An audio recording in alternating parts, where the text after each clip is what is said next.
Bakit mayayaman ang mga Chinese? Alam mo ba, may sikreto kung bakit kumayaman ang Chinese. Hindi ito dahil sa swerte lang, kundi sa diskarte. Marami silang habits na pwede mong gayahin sa buhay. Kapag ginawa mo rin ito, pwede kang umasenso. Kaya tapusin ang video para malaman lahat ng sikreto. At huwag kalimutang mag-subscribe para sa success tips. 1. Marunong silang magnegosyo kahit maliit lang ang puhunan. Hindi sila nahihiya magsimula sa maliit na tindahan. Alam nila na kahit maliit ay lalaki din. Kapag consistent ka, unti-unting lalaki ang negosyo. Sila ay laging nakafocus sa paglago ng puhunan at doon nagsisimula ang unti-unting pagyaman nila. 2. Mahilig silang mag-ipon at hindi magastos. Hindi sila agad bumibili ng luho kapag kumikita. Mas inuuna nila ang ipon kaysa sa gastos. Kapag lumaki ang ipon, nagagamit nila sa investment. Doon nila napapalago ang pera nang hindi natatapon. At dito sila natututo ng financial discipline. Sa buhay. 3. Laging nagtutulungan ang pamilya sa negosyo. Kung may negosyo isa, lahat ay nakikibahagi. Walang iwanan dahil pamilya ang puhunan at lakas. Kapag nagtutulungan, mas mabilis ang paglago ng negosyo. Doon nila napapakita ang halaga ng family teamwork.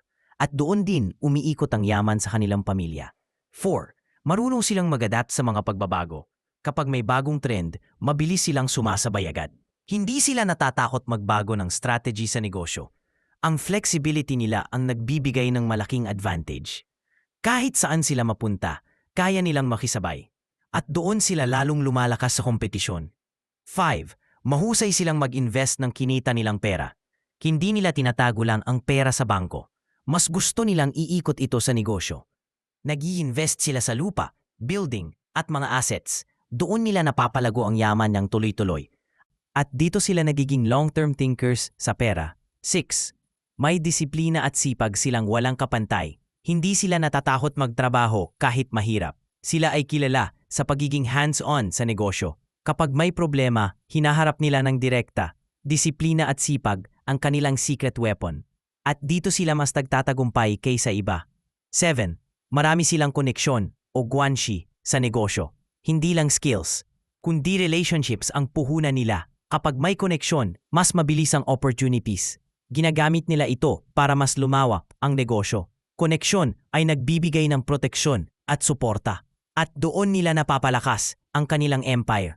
Kaya kung gusto mong yumaman, gaya mo sila. Hindi mo kailangan maging Chinese para magtagumpay.